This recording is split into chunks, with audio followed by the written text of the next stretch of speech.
Alors, il est vrai qu'au départ, inviter un paléoanthropologue pour 100 ans, j'arrive tout de suite. Je me suis dit, il faut vraiment un spécialiste des grands singes et des fossiles. C'est ce qu'on s'est dit. Mais heureusement, la phrase de Churchill, merci de l'avoir citée, me sauve un petit peu la mise.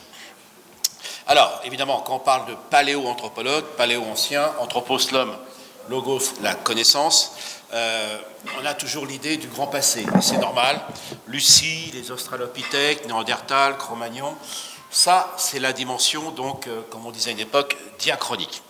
Et puis, il y a ma spécialité, mais je ne suis pas le seul, bien sûr, c'est comment le monde change. Et ce monde change très vite. Alors, je crois que vous avez eu raison, cher Président, de signer cette convention avec les gens du secours, parce que ça va être chaud. Donc, vous allez avoir besoin d'eux. Et on y va tout de suite. Alors, au moment du déjeuner, j'étais très heureux d'avoir une discussion avec un de vos partenaires, qui est l'entreprise Franklin. Je ne fais pas de pub, mais il se trouve que j'ai déjeuné avec ce monsieur. Et là, ben, justement, vous avez les amis de Benjamin Franklin.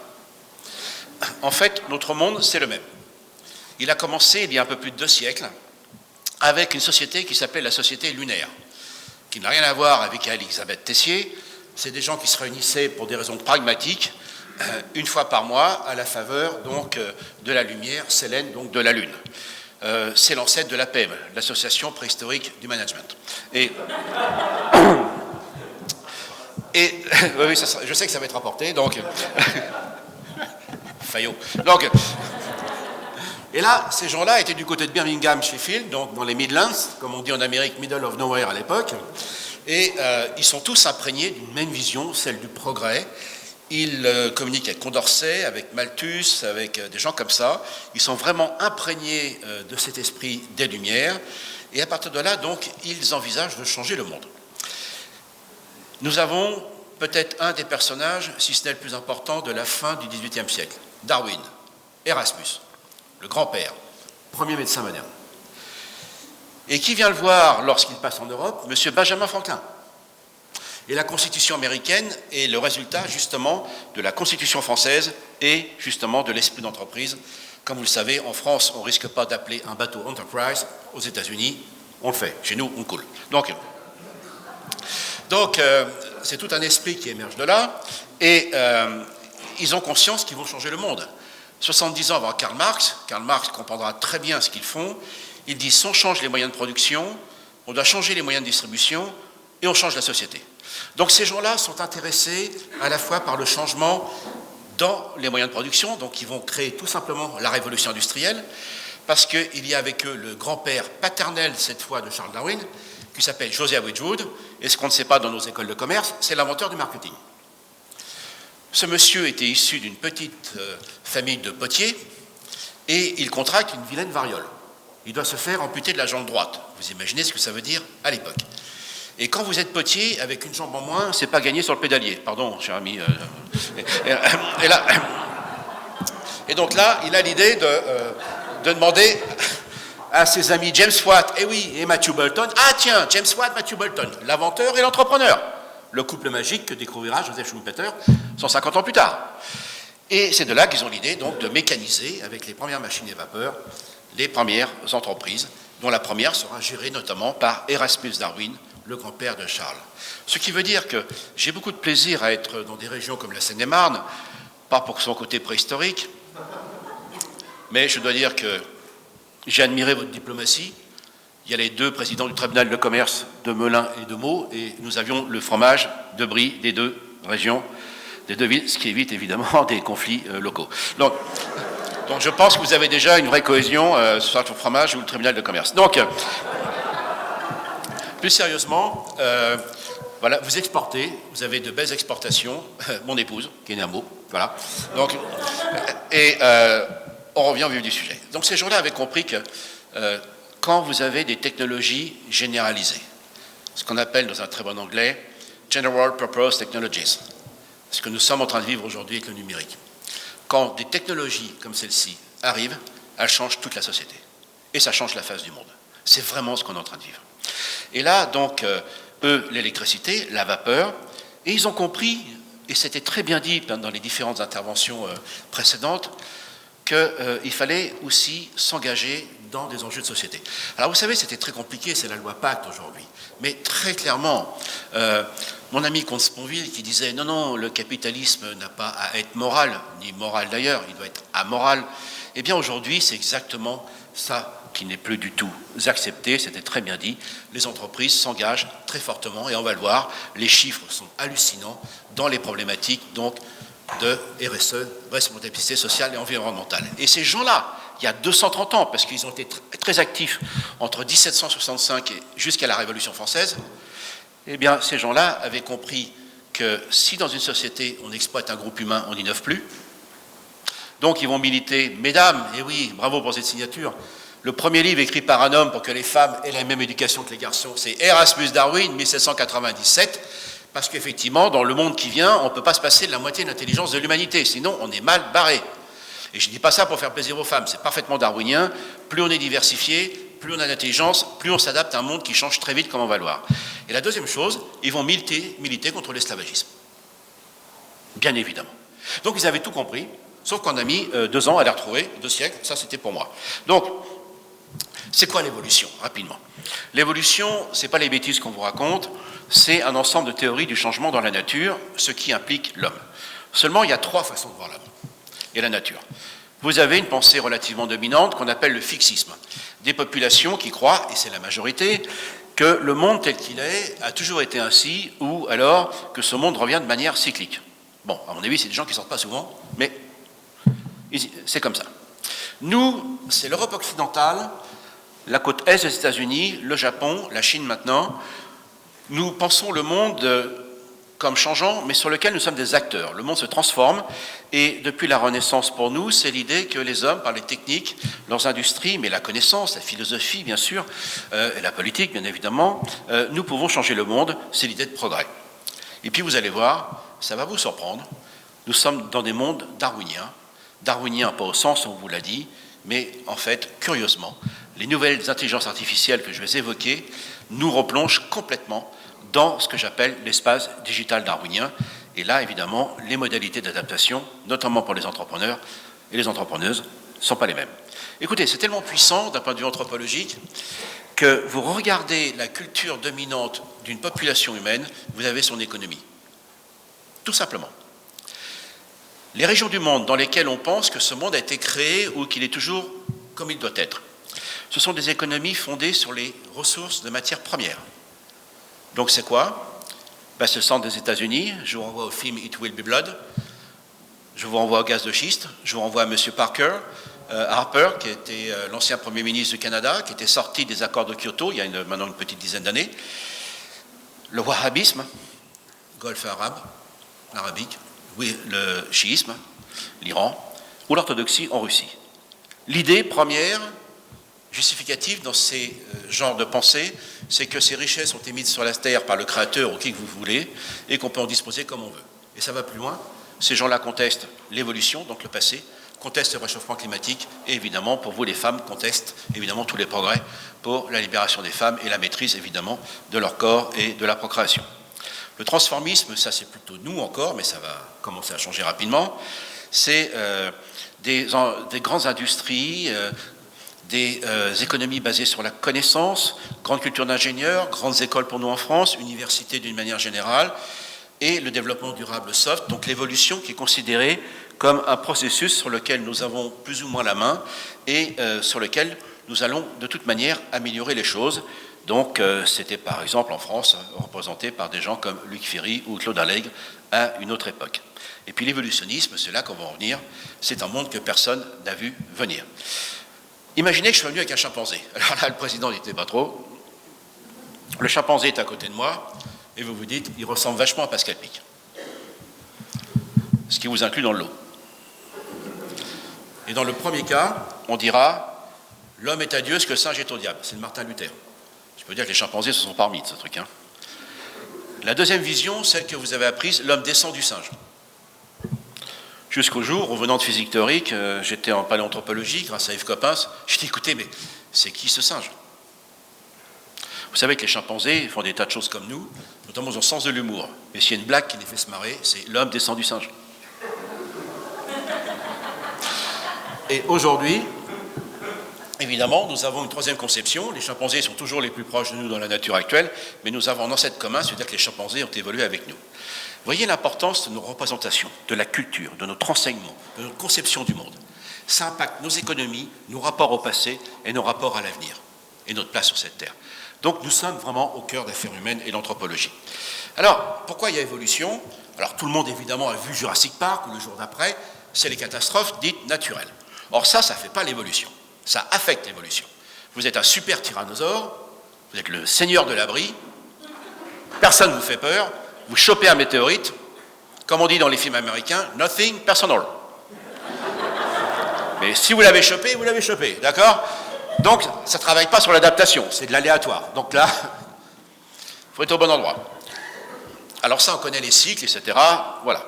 Maintenant, ce qui fait l'évolution, c'est la Reine Rouge. Ça vient de Lewis Carroll, et ça nous rapproche évidemment de l'esprit de cette réunion, et du MEDEF et d'autres associations présentes ici et ailleurs, c'est qu'on n'évolue pas seul, on coévolue. Le vrai terme, c'est la coévolution. Tel que vous êtes là, 80% des micro-organismes qui vous composent ne sont pas à vous. Ce qu'on appelle le microbiote. Ce que vous avez dans votre corps et sur votre peau. Et ça participe de votre santé. La manière dont vous êtes né, voie naturelle ou pas, ce que vous avez mangé, ce qu'ont mangé vos ancêtres, aujourd'hui, on sait que c'est transmissible. Donc en fait, même nos cultures sélectionnent nos gènes et l'expression de nos gènes, ce que la médecine, pendant un siècle, n'a pas dit au XXe. Parce qu'on pensait qu'on était sorti de là. Ça ne veut pas dire que la médecine n'était pas bonne, c'est qu'elle veut dire qu'on avait négligé, effectivement, cet aspect-là, qu'on découvre justement grâce au big data. Donc on y viendra dans un instant avec machine learning et deep learning. Et l'expression donc, de la Reine Rouge, ça vient de Lewis Carroll. Alice court dans le pays imaginaire et le paysage les suit. Alors, elle dit, Majesté, c'est la reine de cœur, donc la Red Queen, Majesté, on n'avance pas. Ah bon, et dans votre pays, quand je marche, quand je cours, je me déplace par rapport aux maisons, aux arbres, aux rochers. Et la reine de cœur de lui répondre, ma fille, sachez une chose, dans ce pays, il faut courir le plus vite possible pour rester à sa place. Et c'est comme ça que fonctionnent les écosystèmes. Eh bien, on est en train de le découvrir pour les entreprises. Vous, entrepreneurs et entrepreneureux, vous le savez. Mais vous savez que le maître mot de cette année du World Economic Forum, c'est écosystème. C'est quoi un écosystème? Comment font les interactions entre les acteurs de l'écosystème? Et vous savez quoi dans un écosystème, mes chers amis? Il y a deux choses. Il y a la biocénose, c'est-à-dire l'ensemble des acteurs vivants, donc les entrepreneurs pour vous, et il y a le biotope, c'est-à-dire l'aspect physique. Dès que vous pensez écosystème, les problématiques, c'était évoqué tout à l'heure, de l'environnement sont liées. Donc on est vraiment revenu sur ces vraies problématiques qu'on avait oubliées. Et puis le succès. Alors ça, c'est difficile à faire comprendre, c'est que le succès est la principale cause qui nous amène à changer. Parce que plus vous avez eu de succès, plus vous avez modifié les conditions de l'environnement dans lequel vous avez eu du succès. Il se trouve qu'en ce moment, parce que je ne suis pas l'anthropologue, je fais tous les anniversaires de 100 ans, c'est incroyable. Et j'étais récemment donc invité dans une belle région entrepreneuriale, qui est le nord de la France, évidemment, pour les entreprises centenaires. J'avais un dialogue avec une très belle entreprise, qui est celle de M. Christophe Bonduel, que vous connaissez bien évidemment. Et là, on était entièrement d'accord. Alors là, je ne parle pas des start-up, dont les problématiques sont un peu différentes, ou des PME, PMI. La grande problématique des ETI, vous avez évoqué, évidemment, qui nous manque tellement en France. Là, c'est là que notre écosystème économique est un peu faible encore. Mais pour les grandes entreprises, pourquoi elles sont centenaires? Parce qu'elles sont ambidextres. Ce sont des entreprises qu'on appelle auto-adaptatives, c'est-à-dire des entreprises qui commencent à envisager de changer leur business model au moment où elles ont du succès et ne pas attendre la concurrence ou la pression du marché. Parce que quand vous êtes contraint par le marché ou la concurrence, vous ne pouvez plus innover, vous n'avez plus de créativité, vous êtes trop stressé. Et c'est fascinant de regarder dans le monde comment les entreprises centenaires sont des entreprises qui sont toujours dans cette dynamique justement de la Reine Rouge, changer le monde avant que le monde nous oblige à changer. Ça paraît simple, mais regardez, c'est exactement ce qu'on est en train de vivre aujourd'hui. Depuis que je suis né, la population mondiale a été multipliée par 3. Il est vrai qu'on était très chaud après 68, mais il n'y a pas que nous. Et là, très clairement, population mondiale multipliée par 3, consommation d'énergie en moyenne, empreinte écologique, donc multipliée par 100. En 50 ans, on a multiplié, mes chers amis, notre empreinte écologique sur la Terre par 300. Succès extraordinaire, succès dont les conséquences sont de la même ampleur, dérèglement climatique, effondrement de la biodiversité, changement économique considérable et anthropologique, notamment intergénérationnel. Donc voilà, on est en plein dedans, on est revenu dans l'évolution. Quand je suis rentré dans ce domaine, mes chers amis, l'évolution c'était facile. pour les plus âgés dans cette salle, c'était la ligne droite. On avait un couillon qui sortait de la forêt en se redressant, ce qui évidemment n'est jamais arrivé, et qui marche vers sa destinée d'Homo sapiens. C'est encore partout cette image-là, c'est faux. Aujourd'hui, regardez, c'est même pas complet, on est en train de découvrir que nous, les Homo sapiens, nous sommes la dernière espèce survivante sur cette Terre. Et notre succès a condamné les autres espèces qui étaient proches de nous, comme les Néandertaliens ou les hommes mystérieuses, les hommes et les femmes mystérieuses de Denisova, qu'on a découvert il y a peu de temps en Extrême-Asie, notamment en Russie et en Chine. Donc nous sommes dans une situation assez unique dans le cadre de l'évolution humaine, puisqu'il n'y a qu'une seule espèce sur cette Terre. Ça veut dire quoi, par définition? Que tout homme peut se reproduire avec toute femme. Alors ce qu'on sait depuis longtemps, hein, ça avait déjà été démontré par les marins, les militaires, les missionnaires, les pompiers, et aujourd'hui par le tourisme, le commerce international. Donc, voilà. Donc là, vous voyez, notre vision du passé a changé, et vous avez rappelé Churchill tout à l'heure, effectivement, notre vision du passé change, mais évidemment, elle n'est pas complètement dégagée dès cette vision de l'avenir, et c'est là que nous allons aller. Donc nous coévoluons, je l'ai dit. Mais nous autres, les humains, nous avons une caractéristique. Nous sommes très plastiques. Nous pouvons changer très vite, morphologiquement, qui est la taille et la forme, physiologiquement, c'est-à-dire les fonctions de l'organisme, et cognitivement, donc, pour nos capacités intellectuelles. Et ceci en rapport avec nos environnements techniques et culturels. Ça peut être très rapide, vous allez le voir. Je vais vous donner 2 exemples. À l'époque, la technologie généralisée qui va tout changer, c'est le feu. C'était il y a 2 millions d'années en Afrique. Il s'appelle Homo erectus. Et à partir de là, les conséquences de ce feu, qui vont être donc de nouveaux outils, la cuisson, on peut détoxifier les aliments, surtout les végétaux, se protéger, également, évidemment, interagir avec d'autres innovations technologiques, et bien ceci fait qu'à chaque fois que vous avez des innovations technologiques comme celle-là, vous avez une augmentation de la démographie, vous avez une expansion des humains sur l'Afrique à cette époque-là et sur l'Europe et l'Asie, et une poussée donc démographique, je l'ai déjà dit. Et ça va changer les moyens de production, bien évidemment. On rentre dans les modes de production, l'homme transforme le monde, et nous avons de nouvelles conceptions de notre passé et de notre avenir. Donc quand tout ça arrive en même temps, ça change très vite. Et des périodes comme celle-ci, on en connaît 8 à 10, ça dépend des écoles, mais en gros, qu'il s'agisse du biface en bas à droite, il y a 1,7 million d'années, et en haut, ce que vous avez dans vos poches, eh bien, à chaque fois, vous avez des conséquences mondiales, et aujourd'hui, nous y sommes, effectivement, avec donc la révolution digitale ou numérique. Voyez ce qu'on a fait, nous les humains. En 2 millions d'années, on est passé, là c'est la grotte de Terra Amata à Nice, aujourd'hui à ce qu'on appelle les smart cities, les villes connectées ou autres. C'est absolument vertigineux de voir comment notre évolution s'est faite. Alors à chaque fois, je ne vais pas parler de l'Antiquité, je ne vais pas parler du Moyen-Âge, je ne vais pas parler non plus du néolithique, l'invention des agricultures. Ce qui nous importe pour nous, c'est de partir tout de suite vers le monde des entrepreneurs et des entrepreneureux. C'est qu'à chaque fois, mes chers amis, que vous avez des changements dans le mode de diffusion des connaissances et de l'information. Donc au milieu du 19e siècle, où la grande idée de progrès se met en marche, en tout cas, c'est évidemment la grande presse quotidienne, avec son modèle économique, le lectorat et la publicité. À chaque fois, c'est hyper important, parce qu'on est en plein dedans aujourd'hui, notamment après les élections européennes, c'est la recherche de nouvelles formes de gouvernance. Et on est en plein dedans aujourd'hui. Des cerveaux de plus en plus connectés, ça c'est bien, parce qu'être intelligent tout seul, ça ne sert pas à grand-chose. Des nouveaux moyens de transport plus efficaces, des nouveaux moyens de production. Évidemment, c'est l'invention de l'entreprise telle que l'a très bien décrite Karl Marx. Il faut des fonds, de l'argent, donc les banques, l'investissement, il faut des machines, des entreprises, et les gens vendent leur force de travail et leurs compétences. C'est le contrat de l'entreprise moderne qui continue encore jusqu'à aujourd'hui et qui, comme vous le savez, commence à être menacé dans ce modèle dans le monde d'aujourd'hui. Mais en tout cas, ça a duré presque 150 ans. Nouvelles énergies, nouveaux matériaux.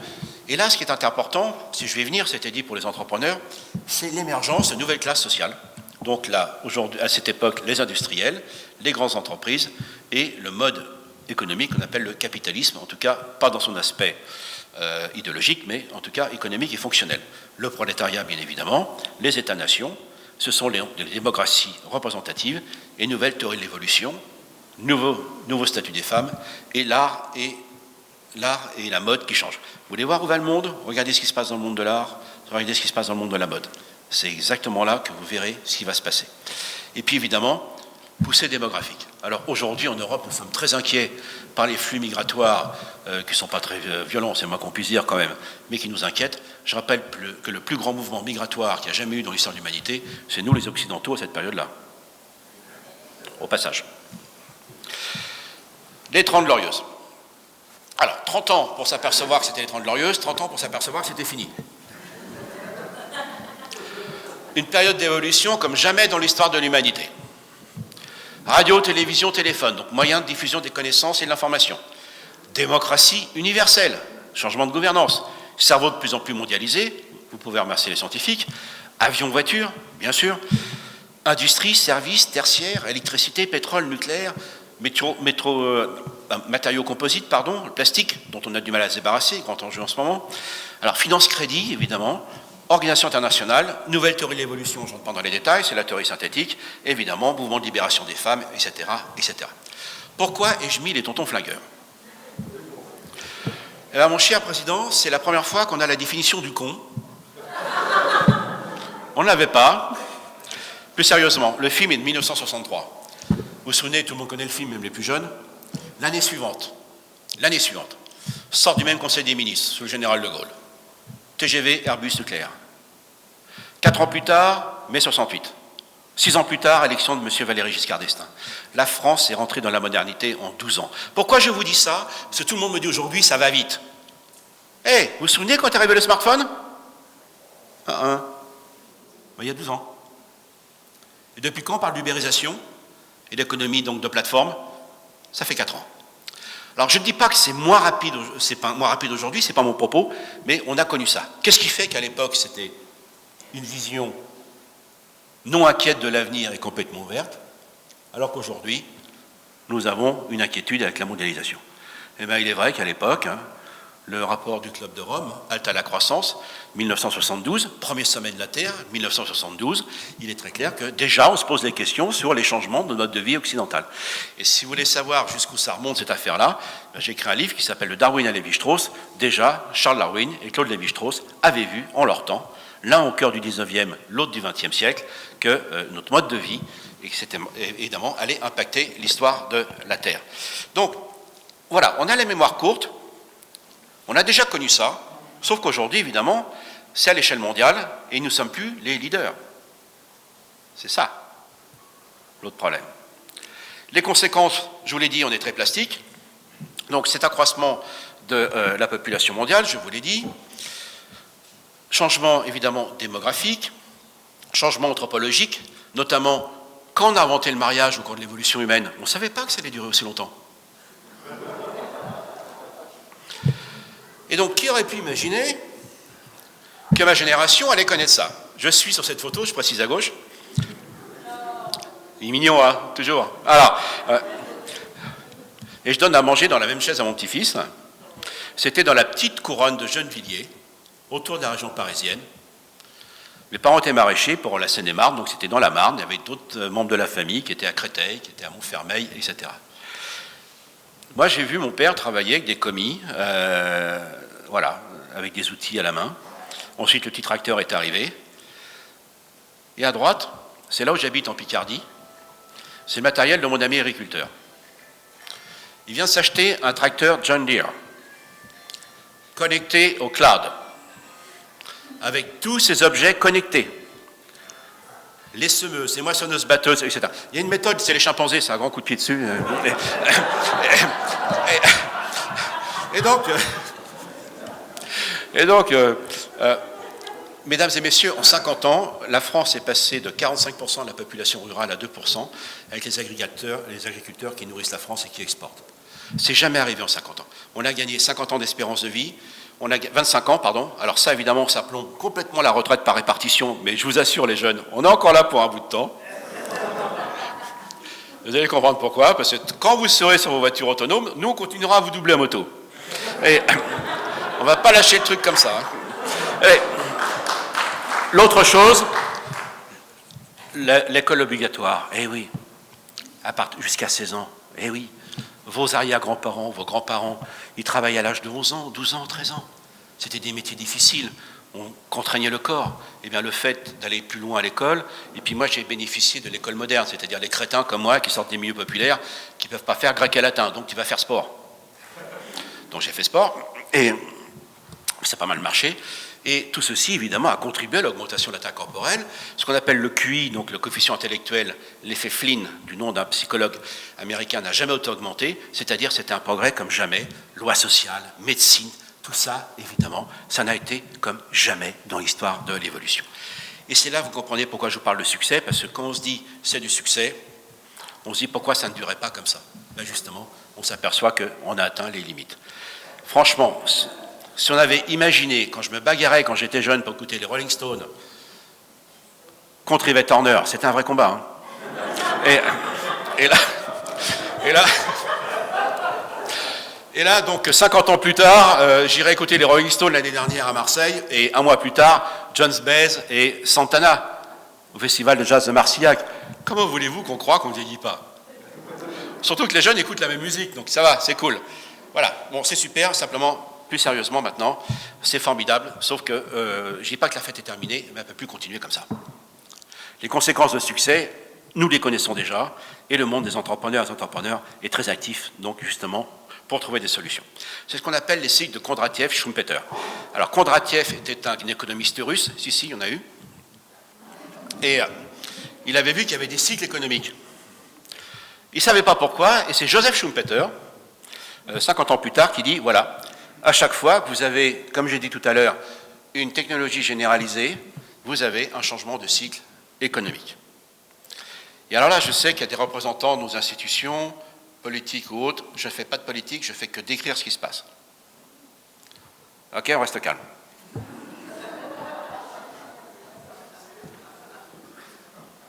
Au début d'un cycle économique, vous avez une société qui a le goût du risque, de l'entrepreneuriat, de trouver de nouvelles possibilités, de nouveaux marchés, de créer des choses nouvelles. Et puis après, le système va commencer à saturer et vous arrivez sur des politiques de redistribution. Avant qu'il y ait un autre changement. On y va.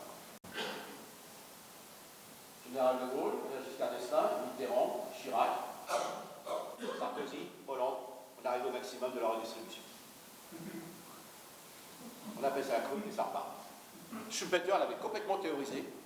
On est exactement dans ce même schéma. C'est hyper classique. Hyper classique. C'est pas qu'ils ont été de mauvaise volonté, ces présidents, mais en fait, ils étaient sur un système qui arrivait complètement à saturation. Et c'est le grand problème aujourd'hui, c'est comment trouver les solutions pour le monde de demain. C'est exactement les enjeux qui sont les nôtres. Et on avait complètement négligé l'impact des technologies. On a toujours considéré les technologies comme un prolongement de l'action humaine, ce qui est le cas. C'est le premier âge des machines. Et là, c'est une étude de deux types absolument formidables, deux collègues du MIT qui s'appellent Eric Brynjolfsson et Andrew McAfee, qui ont fait une étude extraordinaire. On le trouve partout sur les réseaux, mais c'est traduit en français dans la Harvard Business Review.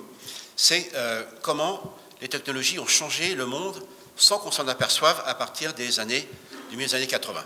Alors pour ceux qui connaissent un peu l'économie, qui s'y intéressent, c'était le paradoxe de Robert Solow. Solow, qui était un prix Nobel d'économie, qui avait dit « Je vois les ordinateurs partout, mais je ne vois pas les ordinateurs dans les statistiques. » Vous allez comprendre pourquoi même ce grand Solow s'était complètement trompé, parce qu'il n'avait pas vu ce qui se passait derrière. En gros, vous avez 4 courbes qui sont là en bas à droite, qui sont, pour la bleue, celle du revenu médian des ménages en Amérique du Nord, la verte est celle de la création d'emplois, la rouge est celle du PIB, donc la richesse, et la grise est celle de la productivité. Ces 4 courbes, mes chers amis, étaient complètement liées jusqu'au milieu des années 80. Et on voit qu'au début des années 80, ces 4 courbes commencent à se dissocier. Et c'est là que j'adore nos amis américains. Quand il y a un gros problème, ils prennent un terme français, ils disent le gros découplage. On a un big problem. Et le big problem, c'est celui de M. Obama, sauver les classes moyennes. Car effectivement, qui pouvait acheter un micro-ordinateur il y a 35 ans? Les personnes les plus aisées, bien sûr, mais surtout les entreprises, les universités. Et le micro-ordinateur s'est implanté petit à petit dans le monde du travail et s'est diffusé avec son expansion maximale dans les années 90. Et c'est pour ça que je me suis permis de parler un petit peu de ma génération. C'est que lorsqu'on sort de milieu modeste et qu'on fait des études, on va le plus souvent vers des bac+2, bac+3. donc des métiers techniques. Et quels sont les métiers qui sont accaparés par les techniques? Ben, ce sont les métiers techniques. Évidemment. Et c'est ça qui a amené, évidemment, à une déstructuration de nos sociétés, c'est-à-dire ces classes moyennes qui ont émergé dans le modèle des Trente Glorieuses comme jamais dans l'histoire de l'humanité, ont commencé à se dissocier au milieu des années 80. Et c'était un des enjeux, évidemment, pour Barack Obama, qui est élu en 2008, après la crise financière, c'est « Save the middle classes », sauver les classes moyennes. Et nous sommes en plein dedans. Et simplement, évidemment, c'est Joseph Schumpeter, McAfee et Andrew qui ont vu ça. Regardez, c'est un modèle universel du changement, c'est pour ça que c'était, je ne dirais pas que c'était facile à voir, mais quand vous avez une espèce qui est bien adaptée, vous m'entendez quand je suis prêt là-bas? Ok. C'est les pinsons des Galapagos. Darwin avait vu ça, mais depuis on a les statistiques. Pendant 30 ans, des chercheurs, Rosemary et Peter Grant, sont allés aux Galapagos et ont vu que sur chaque île, en mesurant la taille du bec et du corps, vous faites des statistiques, belle moyenne, faible écart type, vous vous dites, super! Les espèces sont vachement bien adaptées, mais bien sûr qu'elles sont adaptées. Maintenant, question surprise, quand une espèce bien adaptée à son environnement voit son environnement changer, quelle est la partie de la courbe qui va changer? Le centre ou les extrémités? Eh bien, c'est le centre. C'est la moyenne. Et aujourd'hui, mes amis, c'est exactement ce qu'on est en train de vivre dans le monde entier.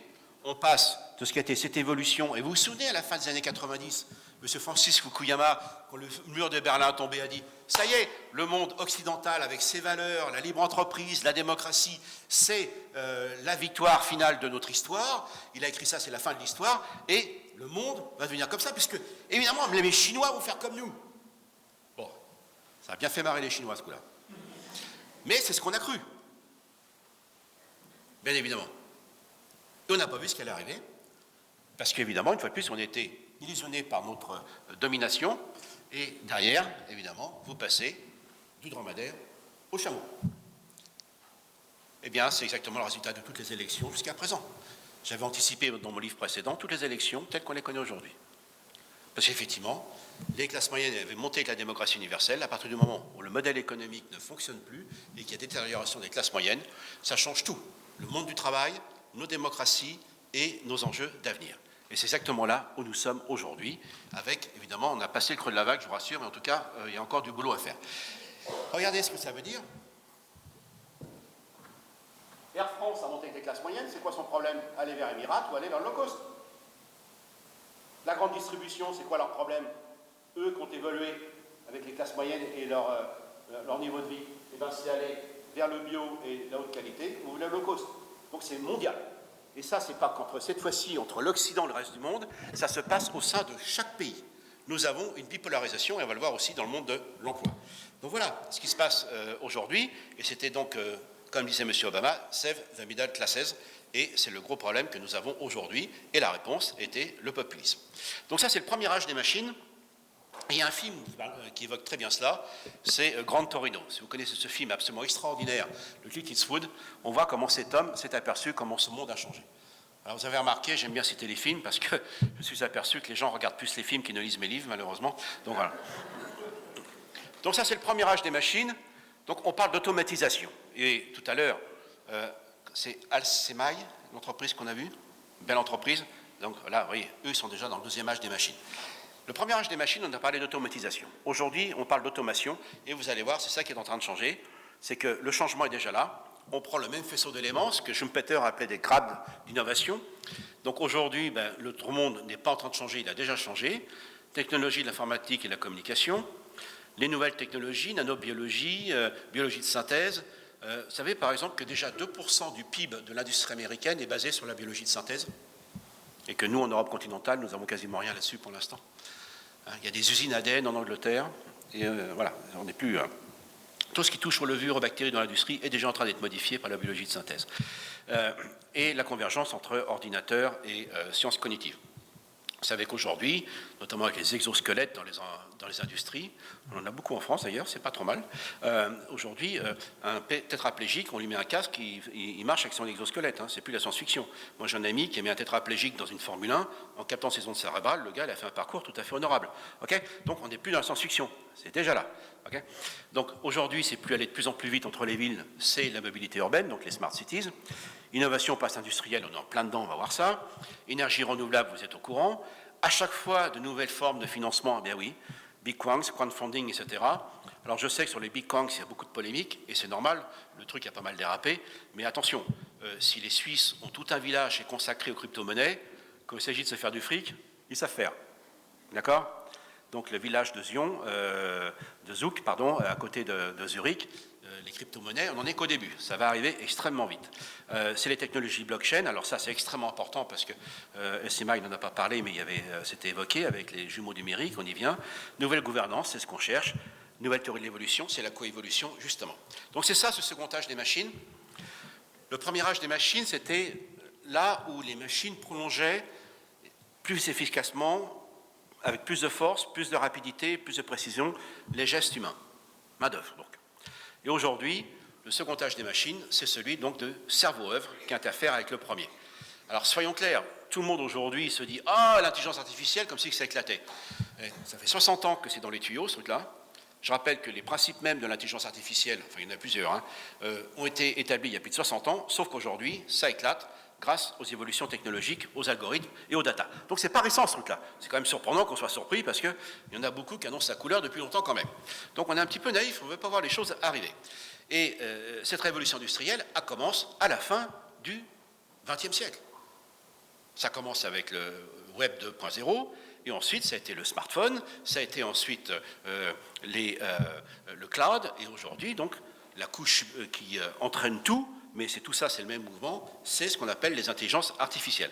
Donc voilà les grandes étapes, généralisation des ordinateurs connectés, le web 2.0, smartphone, applications, réseaux sociaux, et aujourd'hui donc on est en plein dedans avec ces convergences absolument étonnantes, et je suis très content de voir cette belle entreprise que je ne connaissais pas, donc Alsemai, ou Mai, je ne sais pas comment on dit, qui a bien montré qu'aujourd'hui, l'usine du futur, mais comme nos villes, c'est cette convergence entre la robotique, les intelligences artificielles, les objets connectés, les nouvelles modes d'impression qu'on appelle additives, réalité augmentée, jumeaux numériques, vous allez en voir quelques-uns, machines collaboratives, autonomes, apprenantes, parce qu'aujourd'hui, c'est plus les robots dans les usines qui sont dans leur cage et qui sont plus avec les humains, maintenant c'est les cobots, robots collaboratifs qui vont travailler avec vous.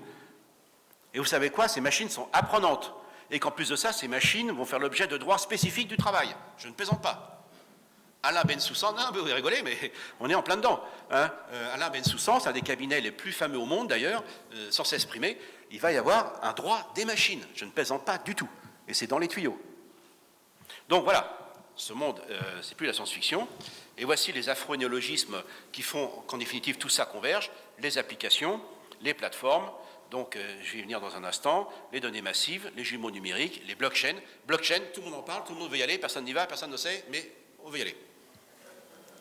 Sauf que les technologies deviennent disponibles, vous savez que ce sont des registres numériques infalsifiables, donc il y a de nouvelles technologies de blockchain, parce que celles d'avant coûtaient très cher en termes d'énergie, mais là on n'est plus dans la science-fiction, tous les métiers où il y a des tiers de confiance, où il y a des registres, sont des métiers qui vont être profondément affectés par les blockchains.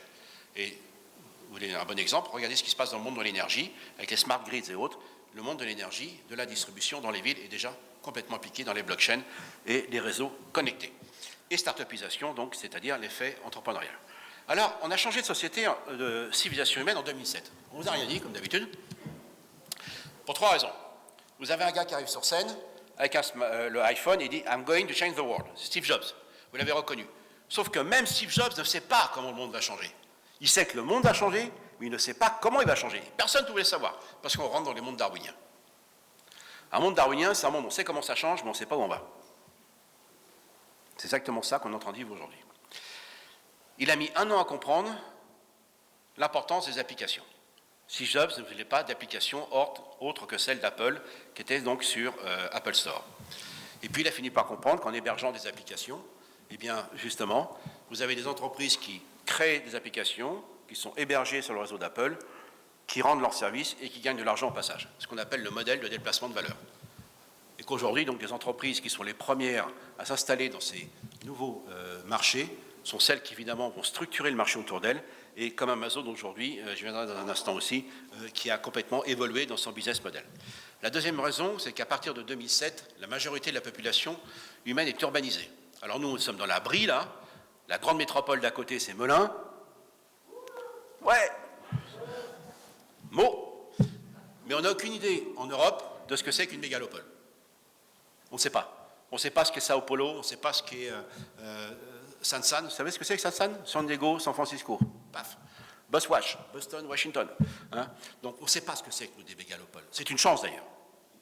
Mais c'est quand même un nouveau monde avec des marchés absolument énormes autour des smart cities et leur gestion et leur double numérique. Regardez ce qui se passe à Singapour, vous aurez une idée. Et puis pourquoi j'ai mis un chat?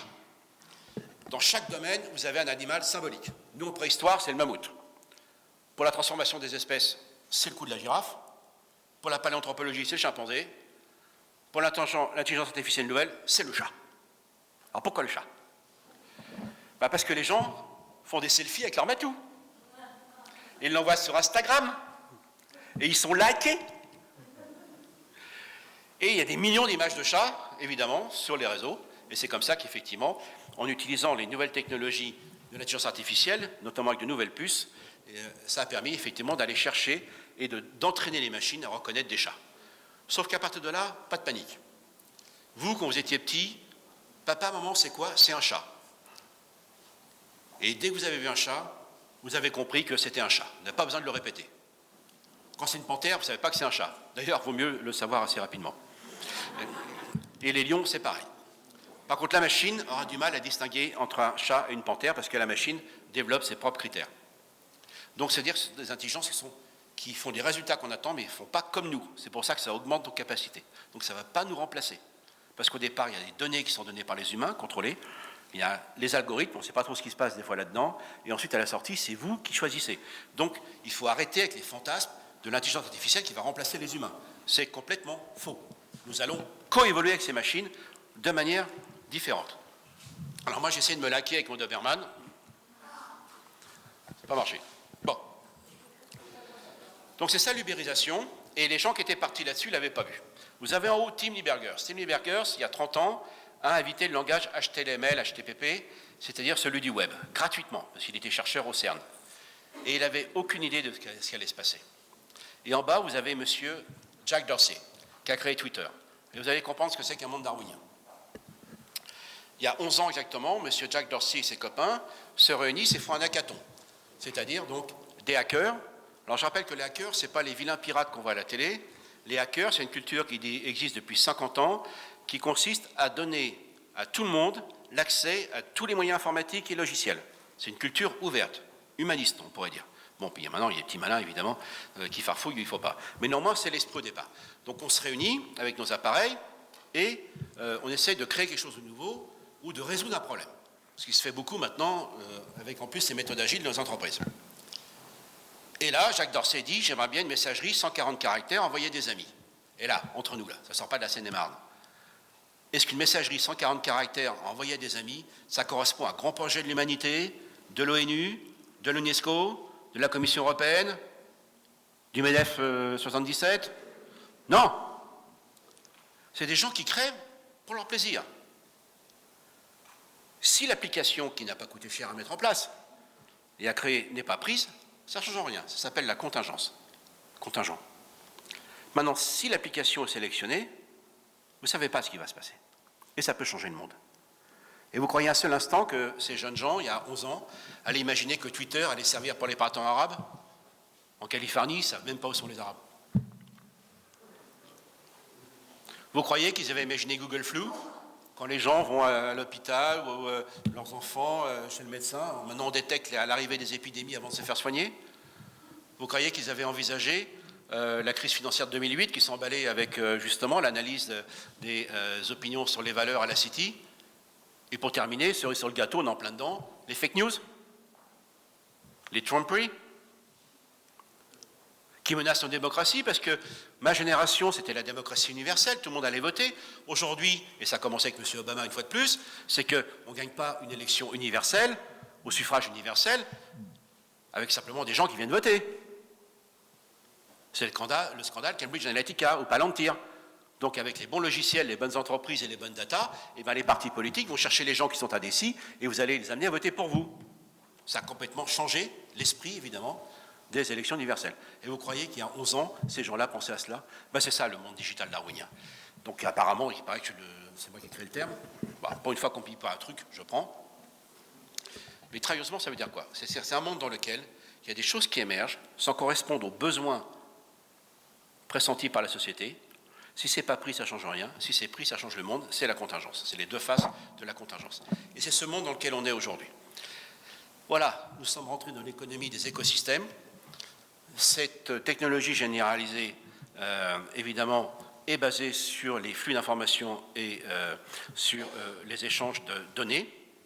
C'est comme ça que les données sont devenues la première source, en effet, de richesse aujourd'hui pour les entreprises, mais évidemment sans nier ce que faisaient déjà les entreprises auparavant. Et ça, c'est l'évolution de l'écosystème. En bas à gauche, là, ça commence avec Tim Lee-Burgers, qui consistait simplement à échanger de l'information et des données culturelles. Vous voyez, aujourd'hui, où on en est, eh bien, personne n'avait imaginé ce monde dans lequel nous sommes aujourd'hui, et encore moins l'arrivée des Chinois. Parce que là, une loi vient d'être votée pour les GAFA, Google, Amazon, Facebook, Apple, Microsoft. Je rappelle que les Chinois, ils sont aussi capitalisés à leur manière que les géants californiens, et que vous avez les homologues chinois des quasiment, enfin analogues plutôt, homologues analogues des Californiens. Et nous, on est entre les deux. Donc, et ça va extrêmement vite. Donc voilà, je suis assez curieux que les gens soient surpris, parce qu'évidemment, la couleur est annoncée depuis longtemps, mais regardez les conséquences. Regardez l'évolution du monde économique et des entreprises. En 2008, alors c'est le tableau du bas à droite, en 2008, parmi les 10 entreprises les plus capitalisées, il y avait 6 entreprises pétrolières, il y avait déjà Microsoft, et il y avait une grande entreprise de technologie, AT&T, qui a été démontée par la suite. Vous passez à gauche, 10 ans plus tard, il n'y a plus une seule compagnie pétrolière parmi les 10 plus grosses capitalisations du monde. Vous avez 7 entreprises du numérique. Et des pure players pour l'instant, parce que les pure players sont en train de changer, comme on va le voir dans un instant. Et donc vous avez JP Morgan qui est... Alors JP Morgan, c'est intéressant, c'est une banque qui est complètement aujourd'hui très en avance sur la transformation numérique, justement, avec les monnaies cryptées ou autres. Ou ce qu'on appelle les fintech, donc les technologies nouvelles appliquées aux technologies. Donc vous avez toujours, et ce qui est intéressant, vous voyez, vous avez 3 Chinois. Alibaba, Tencent, il y en a un qui m'échappe là. Non, il y a 2 Chinois. Bon, en tout cas, on ne les attendait pas. Mais ils sont là. Alors ça ne veut pas dire que les pétrolières ont perdu en capitalisation, elles ont augmenté, mais elles ont perdu la tête du classement. Donc ça veut dire que le gâteau est devenu énormément plus gros. C'est ça le changement qu'on a à faire. Et le problème, c'est qu'aujourd'hui, quand on regarde les études internationales, ça c'est celle du World Economic Forum, regardez le camembert qui est en haut à droite, 75% des investissements dans l'économie des plateformes, c'est les Américains, et nous sommes le parti vert, nous sommes très en retard. Et sachez, mesdames et messieurs, que l'économie de plateforme, c'est une estimation de 800 milliards de dollars dans les 10 ans qui viennent, en termes de croissance de PIB. Je vous parle de ça parce que c'est exactement ce qu'il faut que vous fassiez. Entrez dans la diversité de vos compétences dans une économie de plateforme, mettez ensemble vos compétences, échangez vos bonnes pratiques et être capable, évidemment, de mettre tout ça en œuvre. Ce n'est pas la science-fiction, c'est exactement comme ça que ça se passe. C'est ce que faisait la société lunaire, c'est ce qu'il faut faire aujourd'hui. Et regardez ce qui s'est passé. Avant, les entreprises classiques, c'était des bricks and mortars, c'est-à-dire des bâtiments avec tous les savoir-faire des entreprises, et ça continue, bien évidemment. Puis après, sont arrivés les gens du numérique, qu'on appelle les pure players, Amazon, Google et compagnie, donc les purs numériques, notamment comme Amazon. Maintenant, on est vers les clicks and mortars. Ça veut dire quoi? Regardez ce qui s'est passé quand Trump a fait en sorte qu'il a baissé l'imposition sur les bénéfices des entreprises. Pourquoi Google et compagnie sont à 1000 milliards de capitalisation?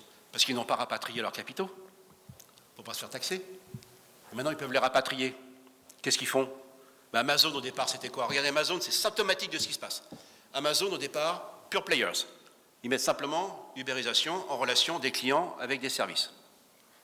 Mais après, ils s'aperçoivent que la gestion des biens et des services des autres entreprises, c'est pas génial. Donc, ils vont créer leur propre warehouse, c'est-à-dire leur propre entrepôt. Et complètement, évidemment, numérisé, etc. CMA nous a donné une petite idée. Il faut savoir que 2/3 de l'immobilier professionnel de Seattle, c'est Amazon. Mais après, ils se sont dit, il faut qu'on gère tout ça. Ils ont créé de nouveaux logiciels.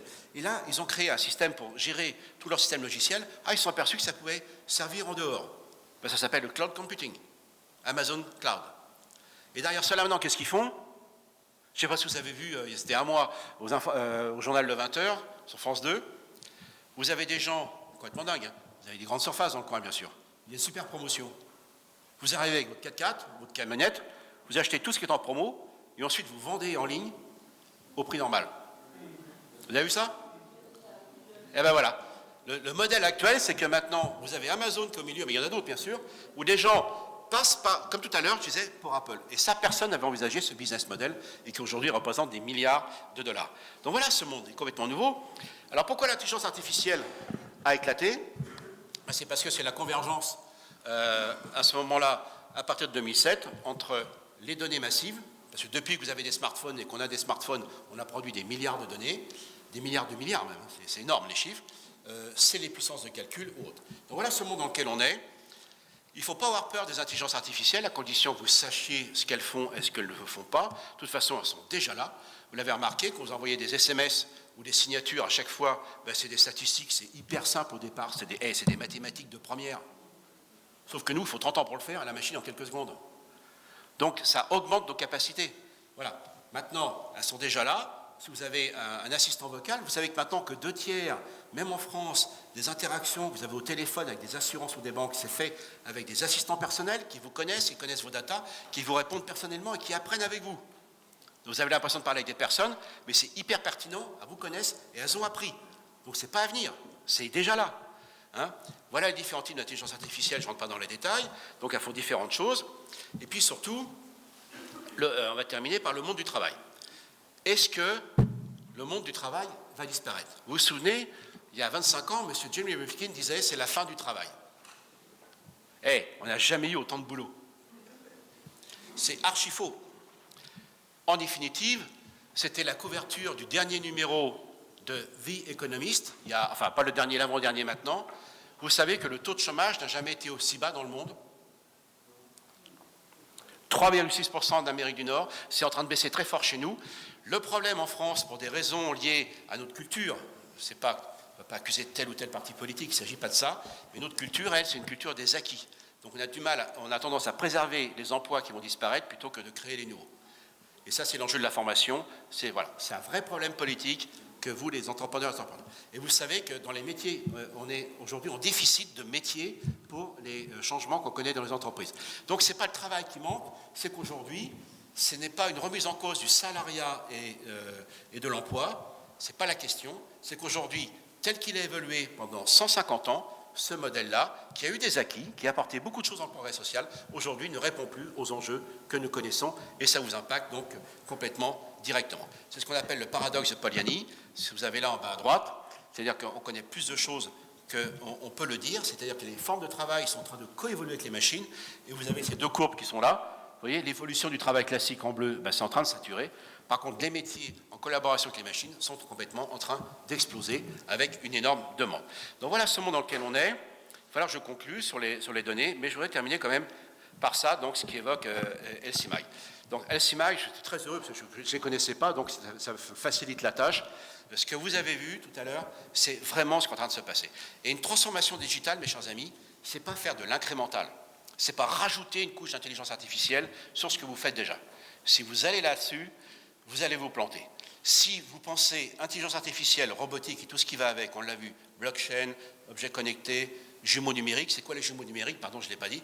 C'est qu'en fait, quand vous le voyez en haut à gauche, on a des avatars numériques, des chaînes de production, aujourd'hui de quartiers de ville comme à Singapour, aujourd'hui, bientôt en médecine, dans 10 ans, vous aurez votre double numérique, on aura votre corps numérique, on pourra tester les médicaments sur vous, on pourra faire les opérations sur votre avatar numérique. Ce n'est pas la science-fiction, parce que ça existe déjà dans la science vétérinaire.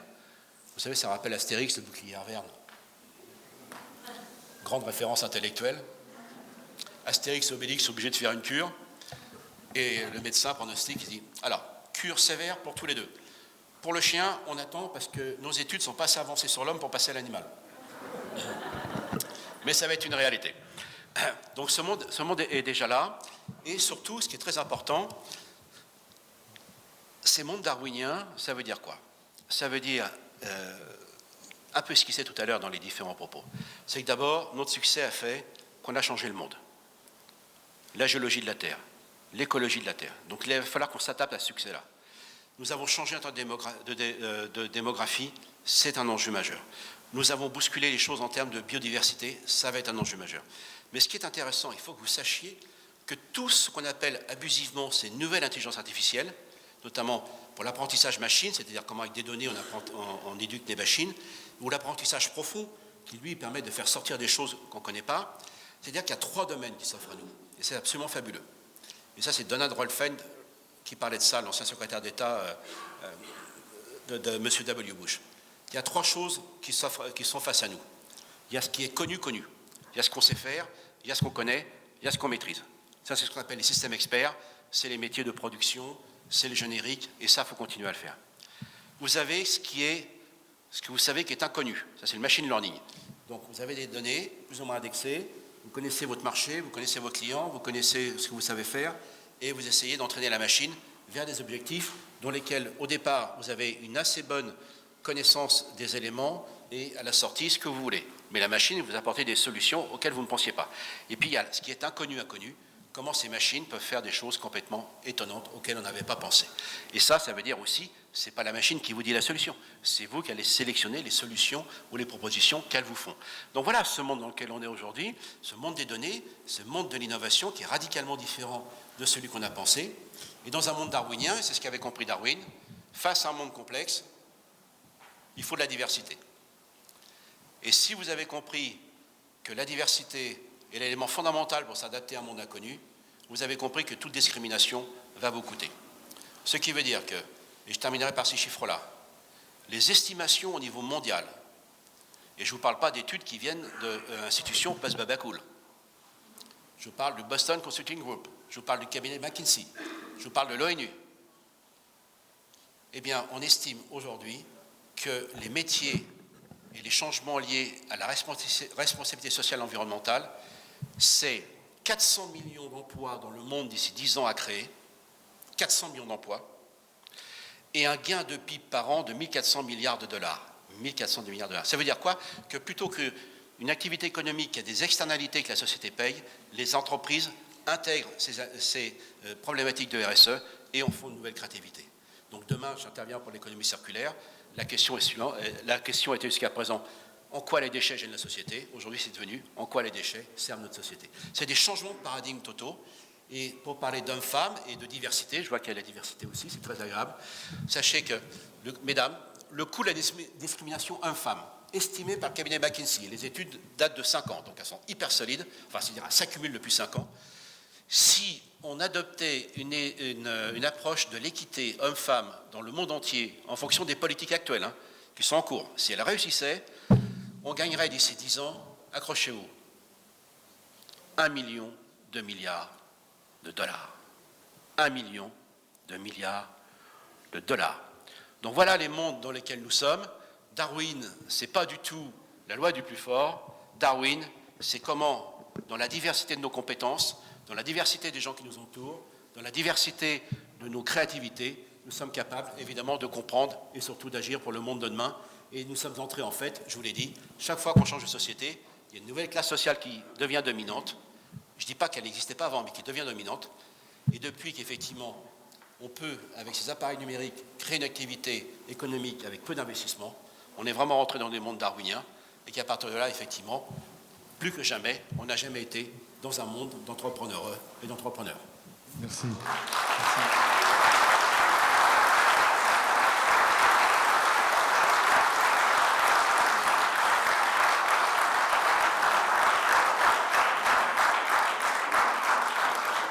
Merci Pascal.